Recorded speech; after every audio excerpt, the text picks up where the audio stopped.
Good morning and welcome to the health and wellness portion of the show. Before the break, we mentioned that we had a special story for you all today. That's right, Hannah. Today we're talking about walking corpses, people that actually believe that they're dead. Talk about the zombie apocalypse. Is this real? Should I be worried about running into zombies on the street? Well, that's a good question. And today we have Dr. Stephen Lowrys, a doctor from University of Liège in Belgium, and he has been treating individuals with this disease for a while. And Ms. Johnson, who's a friend of this individual. Thank you for joining us, Dr. Lowrys, and what can you tell us about this patient?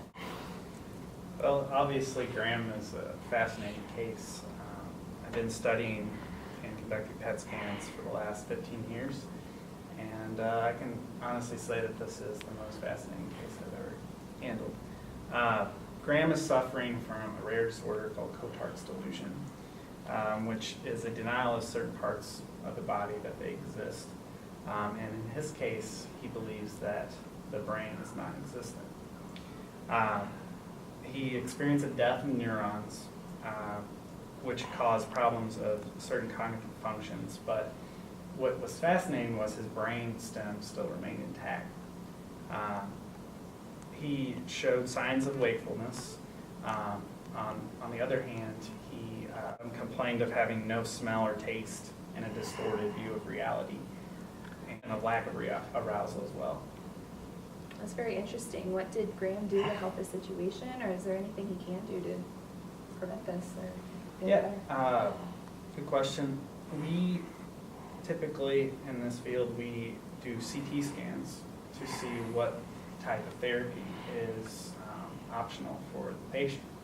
And in Graham's case, we found that psychotherapy and antipsychotic medication, if we use these coherently, that maybe his outcome would improve over time.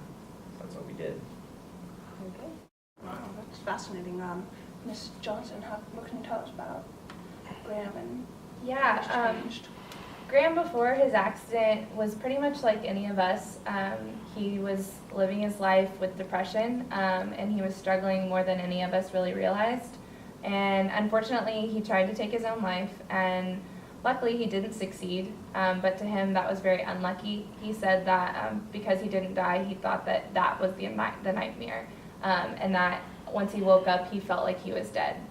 He told us, as Dr. Lowrys said, that he had no smell or taste, which meant he didn't want to eat anything. He lost interest in daily life. He didn't want to speak. He stopped smoking, which was great, but just meant it was one less thing he was interested in that before he had been. He started wandering around, and the police brought him home multiple times from the graveyard because he said that that was the closest to dead that he could get, and he felt that he belonged there more than he did in our own lives. So that was really hard as his friends and family trying to help him cope and trying to give him support and trying to be there for him when he didn't want to be here at all to begin with. Wow, that must have been really tough. Are things better now that he's been getting counseling? Yeah, the counseling is definitely helping. The antipsychotic medication is when we toyed with a couple different things. He tried to tell the doctors that it would do no good to give him any medication because he was brain dead, and so it wasn't going to work anyway because he had no brain for the medication to affect.